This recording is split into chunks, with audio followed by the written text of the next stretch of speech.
Hi guys, Rick here. I'm splitting rails again. I've got the inside fence finished, but now I'm having a problem with my dog running out in the road, so I'm going to put a snake fence out front. So splitting longer logs because they're going to go on the ground. How long the ground, the longer they are, the less I have to build. But I'm limited by what I can bring down through my trails. This is actually longer than we can bring down my trail. I had to do a lot of whaling to get it out. Some of these I had to skid out of the woods so that I could pick them up and take them through. But anyways, I've learned a lot more about splitting because I've split a lot of logs since last we spoke.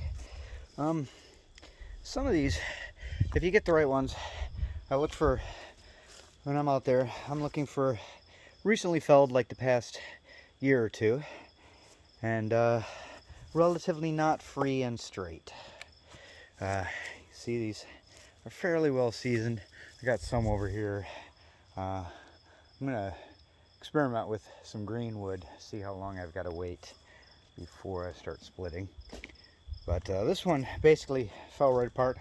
I was able to follow the same split all the way down. I'm just splitting as I went. But you'll get them where, especially coming around these knots, where it'll start going more to one side than the other that you want. What I've learned is, if you take your wedge, so say if I wanted this split here to go over here, like maybe I realized I need this split to go on this side of the knot to make my board even, or just to make it not split off. What I would do is, as the split's coming down, I'd find the general angle it's going so you can match it, and you just basically come along to kind of where you want to shift it to, just ahead of the split, and you start pounding in, and the wood will take advantage of the weakness down here to split off in the direction towards your split. Hopefully, if you don't get too greedy, don't try and shift over too much at a time. Shift over a little if you find you have to creep over, because that's going to be a weak point. And as you continue splitting, remember that spot, and when you split, always have a good brace so that that's not going to tear apart. If you need a good solid board, like it's weight bearing all the way across, then you just have to be very careful, because all those weak spots will screw you over. I'd suggest just not going too overeager on your splitting. I try and get these pretty much as thin as I can, just to make them lighter and easier to handle, and they're not really weight bearing. But in a minute I'll show you what I've got going with the finished logs. Okay, I should have brought you in a little bit sooner, but I'm not done yet. So, you can see it's called a snake fence because it kind of snakes back and forth, but it's pretty much the simplest fence to make. Splitting the rails is the hardest part. Pretty much what you do, put a couple of rocks down and log over the rock, and you do it over there, and then you stack a log on that log, and then you stack a log on that log, and then you stack a log on that log. You just kind of keep going on. Wherever you end, you can kind of just take it down there. I plan on getting a rope and tying it around the ends. I think I'm stopping at 3 high. It's just to encourage my dog to not run to the road. If I find he's jumping it, I can go up to 4 high. I've only got 4 there because of the way they lay there. I wanted it higher over there. But it's about, it's above my knee at the low part. Higher than that, at the high part. So anyways, and I am aware I say anyways a lot.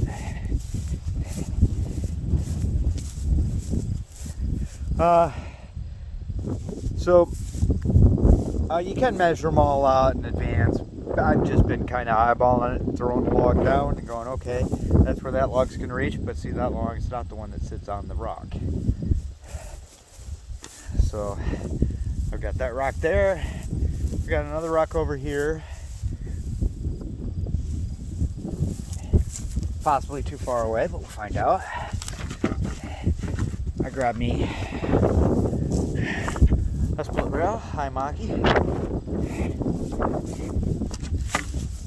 Alright. On that rock. This rock is too far away. Bring it over here.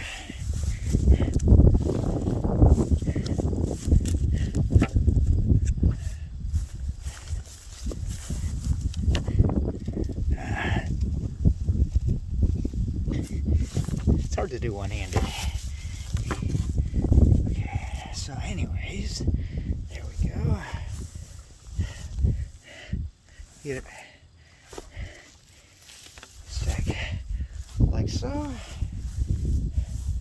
And I've got another link. And you see back here, you just kind of pyramid them up. Oh.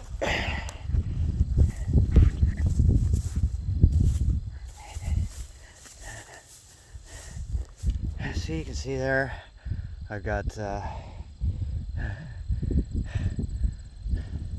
one for a log.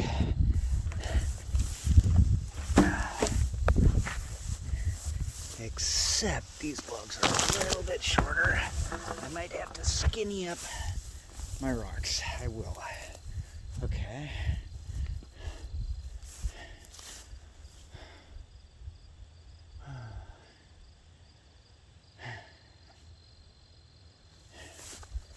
So what I'm going to do is I'm going to take this, because I still need two here.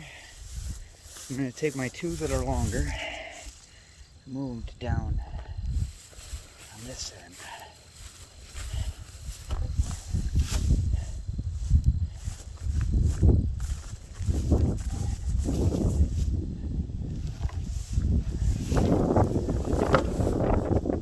Instead of one that's longer, we're going to save that.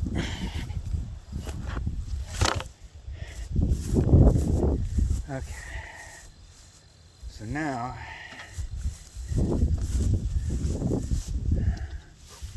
take this short guy.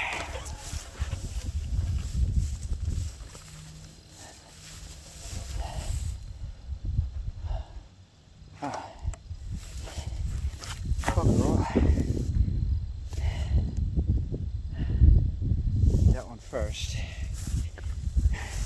Definitely have to do it in order. So I'll get a measurement here. There's a short one. Oh, it's gonna make me come around this bush weird. It's okay. We'll just snake it this way instead.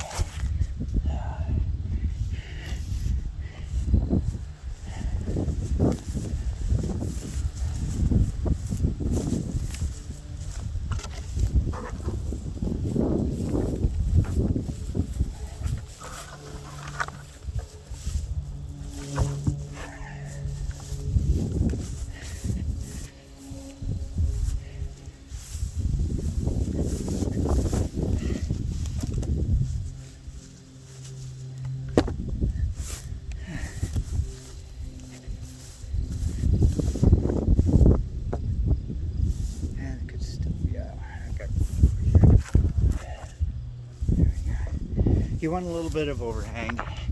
Doesn't have to be a great deal.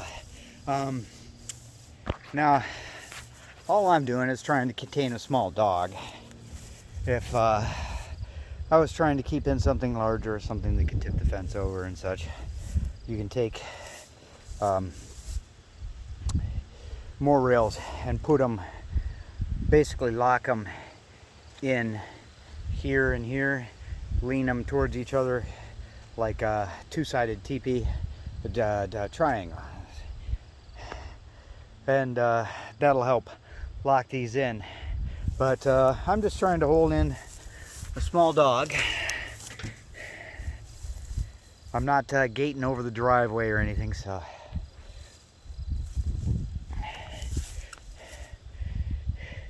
It's just to kind of slow him down. If he's running towards my neighbors across the way have dogs he likes to visit. If he's heading towards there, he has to think about it. He has to go around the fence, and it gives him a chance to hear me screaming at him to stop.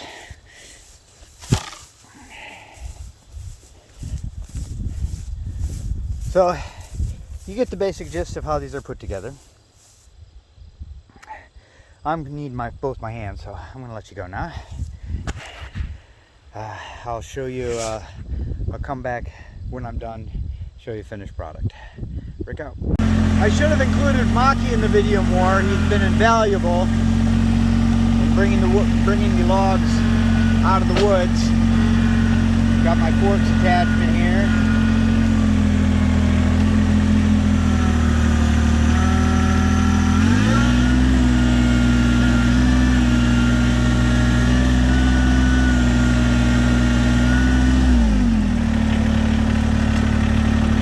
Yeah, I've basically been using him to pull them out. I've been finding fallen trees that have fallen fairly recently, like I said earlier. And, well, they're pretty heavy. So I've been using a tow strap and basically just throwing them on the end of the hooks and pulling them out to where I can get them with the forks. And if I can get them here on my big trails, I can take them out like this, but some of my smaller trails, you can't really see it from here. Let me back up, you can see it. Some of my smaller trails, there's no way I'm getting even a 6-foot log through, let alone these 10, 11 footers. So, there you can see one of my smaller trails. That's actually the average size of my trails there.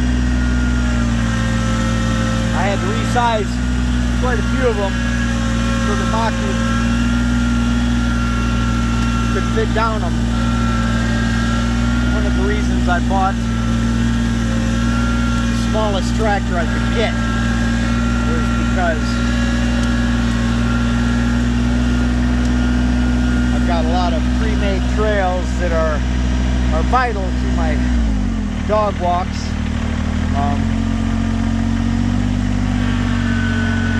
Proper circles, because all walks should be a circle or some kind of loop going one way and then back the same way. That's just, I can't do it. So anyways, I've had skid quite a few out, tying the tow strap around them, hooking them on the back here and pulling them lengthways down on the smaller trails until I can get to one of my big trails here. And heck, even the big trails, they don't fit exactly. I have to do quite a bit of wiggling, as I explained earlier. But it works. And in the interest of not dragging this video out super long, I'll leave that there. So another method for bringing a split back in line, you see this split has kind of came from the middle and is edging toward the end, is I find the end of the existing split, and instead of going straight with it, I will turn my wedge a little bit out. Now if you can catch them in time and ease them back, this will make where you had to make the corrections stronger. It won't make that quite as much of a weak spot as the other method I showed you earlier, but it's mainly for creeping out when you see you're going out. If you need major corrections, you'd have to do the other one.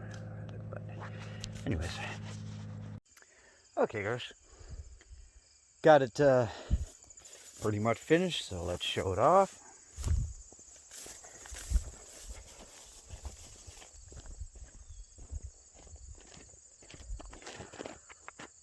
So I took it for that clump of trees over to the mailbox there. I might end up, I did in some places, you can see I went 4 high. And I might continue that on and end up going 4 high. That's as simple as splitting more logs and stacking a little higher.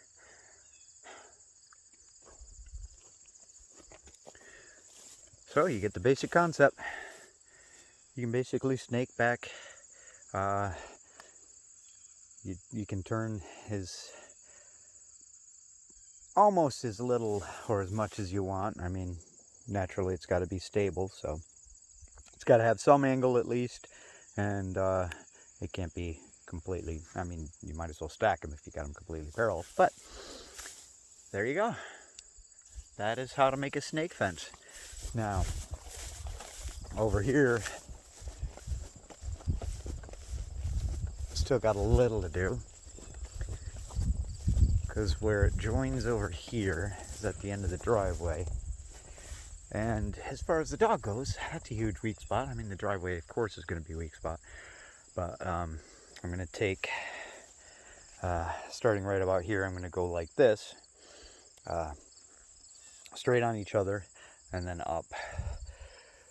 And then stack here, and then down there to straight on each other. So it'll basically be a triangle of logs going this way and that way. Just to kind of funnel. He runs to go towards the road. He can't just go straight that way. He'd have to go completely around. The idea is to give him chances to think about what he's doing, realize he's doing something bad. You know, take his mind off from whatever it is he's chasing over across the road enough to realize, hey, I'm going to get yelled at if I do this. So, Rick, Jake, and Maki out. Bam! Twist ending. I did both sides. So as you can see, I still put them on rocks, but because this side is only stacked on each other and on here, but here they're stacked on both sets of logs. It'll be higher in the center, lower there. An effective little kind of cut off deal, and I've been meaning to do corner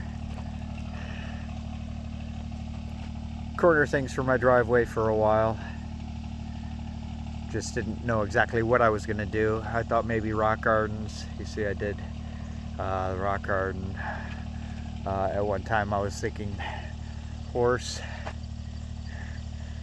on both sides, but I like this better. So, fence complete. Rick and Maki out.